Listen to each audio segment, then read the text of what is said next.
माधुरी अपनी बहू करीना और बेटे राघव के साथ रहती है। माधुरी की एक बहुत ही बुरी आदत है, वो हमेशा अपने बेटे बहू को लेकर कुछ ज्यादा ही ओवर प्रोटेक्टिव होती है और हर पल उन दोनों के बीच कबाब में हड्डी बन के चिपकी रहती है। एक दिन की बात है, राघव और करीना दोनों हनीमून पे जा रहे होते हैं। तभी बेबी, सब कुछ पैक कर लिया ना? Yes baby, let's go. Raghav और करीना हाथ में हाथ डालकर जा ही रहे होते हैं कि तभी सास माधुरी उनके रास्ते के बीच में आ जाती है। मम्मी जी, ये क्या नौटंकी है?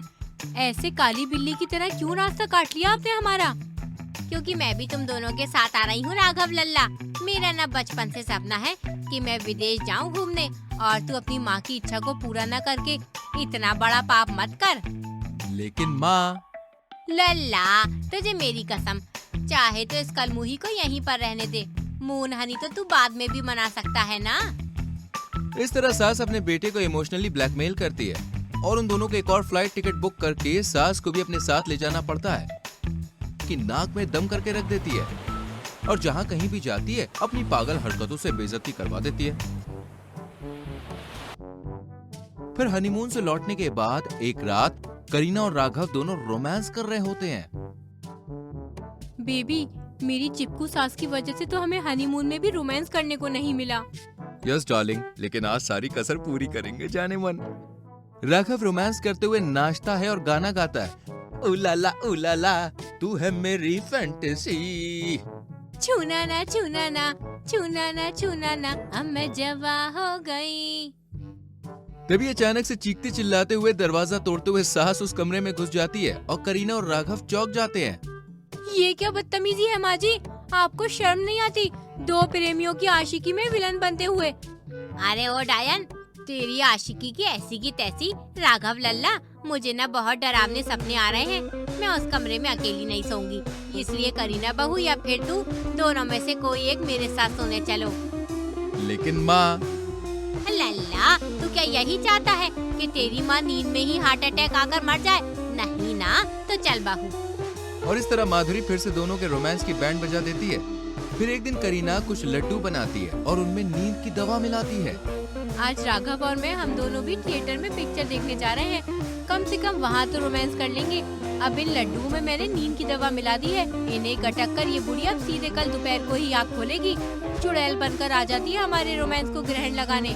करीना अपनी सास को वो लड्डू दे देती है और फिर पति के साथ थिएटर में जाती है, लेकिन सास माधुरी वहाँ पे भी टपक जाती है। माँ, आप यहाँ? वो मैंने तुम दोनों के सिनेमा घर की टिकट देख ली थी, इसलिए मैंने अपनी भी बुक करा ली। चलो पूरा परिवार साथ मिलकर देखते हैं। और एक बार फिर से माधुरी राघव और करीना के रोमांटिक प्लान पर पानी फेर देती है।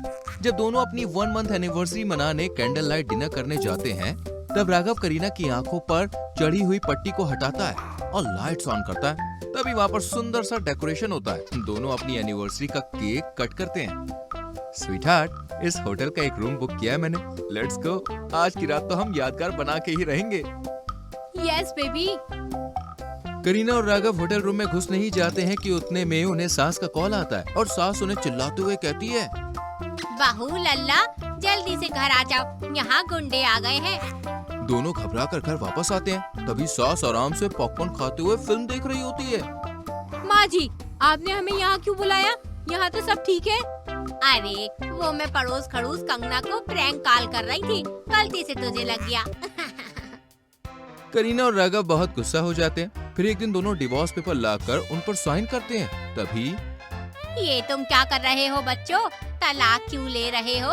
ऐसा मत करो, मैं मर जाऊंगी।